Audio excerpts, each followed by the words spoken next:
Amen అనే పదం ధృవీకరణ మరియు ఒప్పందానికి సంబంధించిన పదం, ముఖ్యంగా క్రైస్తవ మతం, యూదు మతం మరియు ఇస్లాంలో మతపరమైన సందర్భాలలో విస్తృతంగా ఉపయోగించబడుతుంది. దీని మూలాలు మరియు అర్థాలు గొప్పవి మరియు బహుముఖమైనవి. వ్యుత్పత్తి శాస్త్రం హీబ్రూ మూలాలు.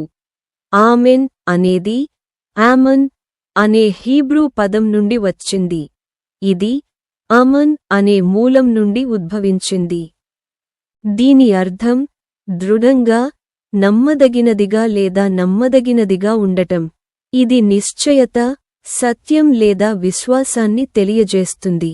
సెమిటిక్ భాషలు.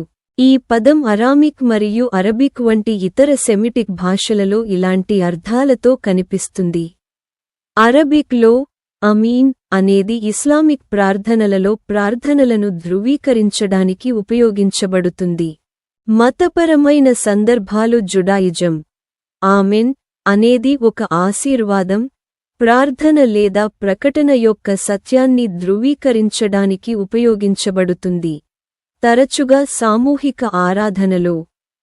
ఇది అలాగే జరగాలి లేదా నిజంగా వంటి చెప్పబడిన దానితో ఏకీభవిస్తున్నట్లు సూచిస్తుంది. సమాజ మందిర సేవలలో ఒక ఆశీర్వాదానికి ఆమెన్ అని ప్రతిస్పందించడం మిజ్వా, మంచి పని గా పరిగణించబడుతుంది. ఇది ప్రసంగీకుడిని మరియు శ్రోతను ఆధ్యాత్మికంగా కలుపుతుంది. ఇది హీబ్రూ బైబిల్లో కనిపిస్తుంది. ఉదా. ద్వితీయోపదేశకాండము 27:15-26.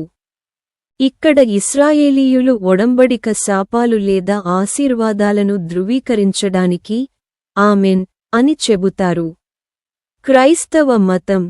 ఆమెన్ ప్రార్థనలు, కీర్తనలు మరియు ఆశీర్వాదాలను ముగించి ప్రార్థన నెరవేరుతుందనే ఒప్పందాన్ని లేదా ఆశను సూచిస్తుంది. ప్రభువు ప్రార్థన ముగింపు వంటి ప్రార్థనలలో ఇది సర్వసాధారణం. కొత్త నిబంధనలో ముఖ్యమైన బోధనలను పరిచయం చేయడానికి యేసు ఆమెన్ తరచుగా నిజంగా లేదా నిజంగా అని అనువదించబడ్డాడు ను ఉపయోగిస్తాడు. ఉదా. యోహాను ప్రకటన తలులో యేసును ఆమెన్ అని పిలుస్తారు. ఇది సత్యం మరియు విశ్వాసాన్ని సూచిస్తుంది. ప్రారంభ క్రైస్తవ సమాజాలలో ఆమెన్ అనేది సంఘ ప్రతిస్పందన. దీనిని 1 కొరింథీయులు పౌలు గుర్తించాడు. ఇస్లాం. ముస్లింలు రోజువారీ సలాహ్లో ఫాతిహా వంటి కొన్ని ప్రార్థనలను చదివిన తర్వాత ప్రార్థనను ధృవీకరించడానికి మరియు అల్లాహ్ చేత దాని అంగీకారాన్ని కోరుతూ ఆమీన్ అని అంటారు. ఖురాన్లో తప్పనిసరి కానప్పటికీ ఇది హదీసుల ఆధారంగా విస్తృతమైన ఆచారం. ఉదా. సహీహ్ ముస్లిం. విస్తృత వినియోగం. ప్రార్థనా పాత్ర. సంప్రదాయాలలో ఆమెన్ అనేది సామూహిక చర్యగా పనిచేస్తుంది. ఆరాధకులను ఒప్పందంలో ఏకం చేస్తుంది. దీనిని వ్యక్తులు లేదా సంఘాలు చెప్పవచ్చు. సాంస్కృతిక వ్యాప్తి. మతానికి అతీతంగా ఆమెన్ అనేది లౌకిక సందర్భాలలో బలమైన ఒప్పందం లేదా ఆమోదం యొక్క వ్యక్తీకరణగా కనిపిస్తుంది. ఉదా. ఆంగ్లంలో ఆమెన్ టు దట్. సింబాలిక్ అర్థం.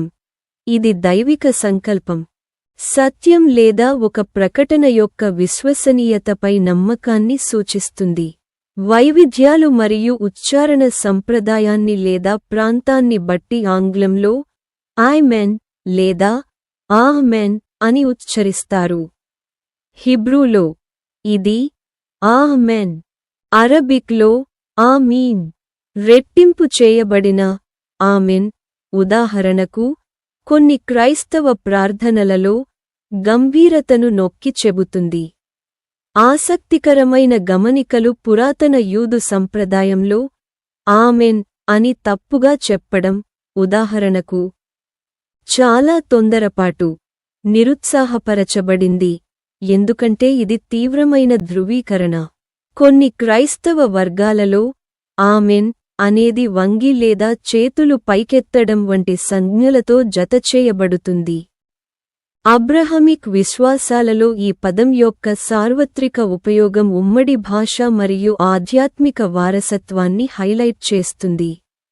సారాంశంలో, ఆమెన్ అనేది సత్యం, ఒప్పందం మరియు విశ్వాసం యొక్క శక్తివంతమైన సంక్షిప్త ప్రకటన.